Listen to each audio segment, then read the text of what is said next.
오늘 아침 함께 나눌 하나님의 말씀은 고린도후서 5장 8절 말씀입니다. 제가 읽겠습니다. 내가 말하노니 우리가 확신에 차서 원하는 바는 차라리 몸을 떠나 주와 함께 있는 그것이라. 아멘. 사람들은 저마다 마음에 간절한 소원이 한 가지씩 있습니다. 인생을 다 사신 어르신들의 소원은 자녀들이 잘 되기를 바라는 소원이 있습니다. 자녀들이 좋은 직장을 가지고 결혼을 해서 아이를 낳고 평범한 삶을 사는 것이 어르신들의 소원일 것입니다. 어르신들뿐만이 아니라 대부분의 사람들이 가지는 소원입니다. 그런데 오늘날 우리나라의 청년들의 현실은 취업도 어렵고 결혼도 어렵고 겨우 취직을 해서도 평생 벌어도 내 집 마련을 하기 어려운 이런 현실 가운데 살고 있습니다. 그래서 요즘 세대를 일컬어 M4 세대라고 불리고 있습니다. 처음에 나온 건 3포 세대였습니다. 3포 세대는 연애, 결혼, 출산 세 가지를 포기한 세대라는 뜻입니다. 여기에 취업, 내 집 마련까지 포기하는 경우를 5포 세대로 부르더니 이후로는 건강, 외모 관리까지 포함하여 7포 세대, 인간관계 희망도 포기했다 해서 9포 세대, 마지막으로 꿈도 희망도 없는 삶을 비관하여 인생까지 포기했다고 해서 10포 세대 혹은 완포 세대라고 부른다고 합니다. 하나하나 부르기엔 어차피 공통선상에 있는 용어들이기 때문에 이것을 가리켜 M4 세대라고 부르고 있다고 합니다. M4 세대가 포기한 목록들인 연애, 결혼, 출산, 취업, 내 집 마련, 건강 등은 사람이라면 기본적으로 원하는 소원들입니다. 누구나가 이런 소원들을 가지며 살아가고 있습니다. 그런데 오늘 본문에 나오는 사도 바울의 소원은 조금 달랐습니다. 사도 바울에게도 간절한 소원이 하나 있었습니다.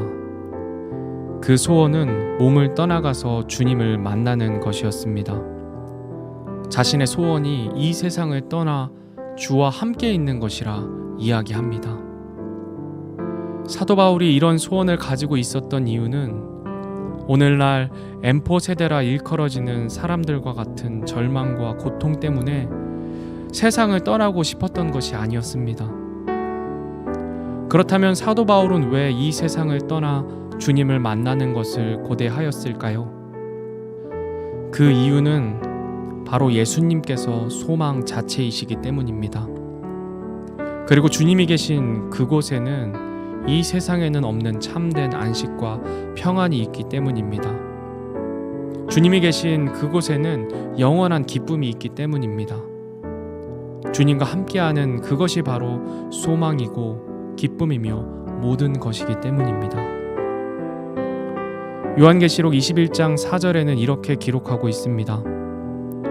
또 하나님께서 그들의 눈에서 모든 눈물을 씻어 주시리라. 다시는 사망이 없고 슬픔도 울부짖음도 없으며 또 아픔도 다시는 없으리니 이는 이전 것들이 지나갔기 때문이라 하더라. 아멘. 사도 바울은 알았습니다. 이 세상을 떠나 주님과 함께하는 삶이 어떤 삶인지 너무도 잘 알았습니다. 그래서 그 주님과 함께하는 것을 소원했습니다.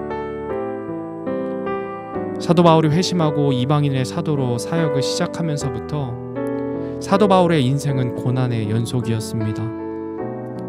바울의 동족인 유대인들로부터 마흔에서 하나 뺀 매를 5번 맞았고 3번 몽둥이로 1번 돌로 맞고 선교 여행 중 3번의 파선을 당했습니다. 많은 선교 여행 중에 물들의 위험과 강도들의 위험과 이교도들의 위험, 광야에서의 위험을 당하면서 지치고 아프고 밤을 새우고 굶주리고 목마르고 추위를 당하고 헐벗은 삶을 살았다 고백합니다. 사도 바울이 순교를 당하기 직전까지 차디찬 감옥에서 인생의 말년을 보내야 했습니다. 바울의 인생이야말로 소망이 없는 인생처럼 보입니다. 그런데 오늘날 M4 세대라 불리는 청년들의 포기와 사도 바울의 포기는 근본적인 차이점이 있습니다. M4 세대는 어쩔 수 없이 포기할 수밖에 없어서 포기했다면, 사도 바울은 스스로 모든 것을 포기했다는 점입니다. 사도 바울은 이런 비참해 보이는 인생을 살 이유가 없는 사람이었습니다. 당시 모두가 부러워하는 로마의 시민권자로 유복한 생활을 하였고, 당시 최고의 학벌의 소유자였습니다. 예수님을 만난 바울은 세상 사람들이 그토록 원하고 바라는 것들을 모두 포기하고 스스로 고난에 참여했습니다. 왜냐하면 자신이 얻은 구원의 은혜가 너무도 크고 감사해서 세상의 모든 것들을 포기한다고 해도 바꿀 수 없는 것이기 때문이었습니다. 그리고 그 은혜를 주신 예수님의 명령에 따라 이방인들에게 복음을 전하기 위해 자신의 모든 것을 포기하고 주님께 자신의 삶을 내어드렸습니다. 그리고 그는 소원합니다.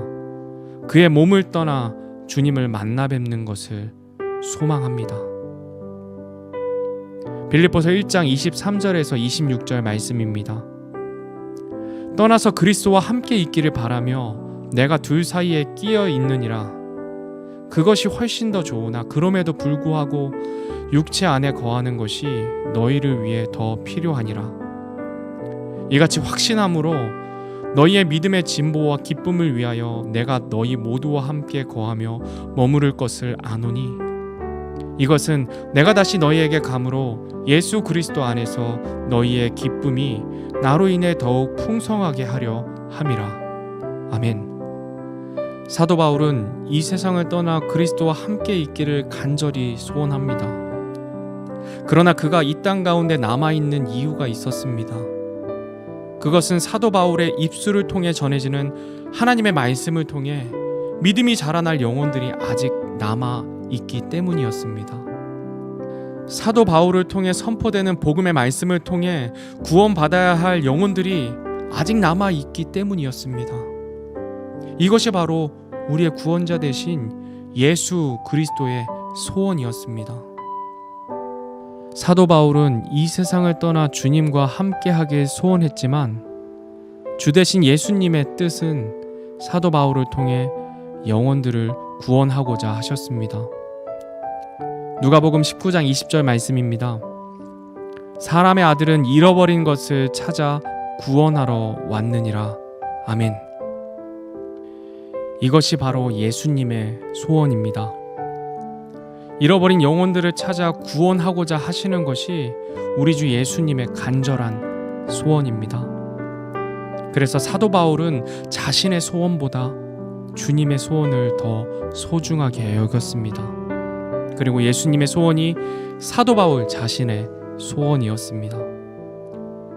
이와 같이 우리 구원받은 성도들이 아직 이 땅에 남아있는 이유는 분명합니다. 예수 그리스도의 소원인 잃어버린 영혼들이 우리의 삶과 복음 증거를 통해 돌아오고 그들을 말씀으로 양육해서 제자를 삼아야 하는 사명이 우리 모두에게 있는 것입니다. 그 사명이 소명받은 사역자들에게만 있는 것이 아닙니다.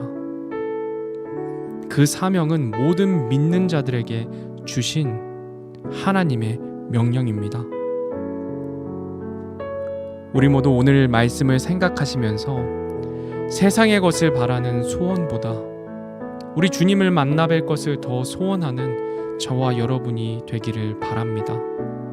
그리고 우리가 이 땅에 남아있는 이유가 예수 그리스도의 소원인 잃어버린 영혼들을 구원하는 것에 있음을 기억하면서 살아가는 저와 여러분이 되기를 간절히 소원합니다.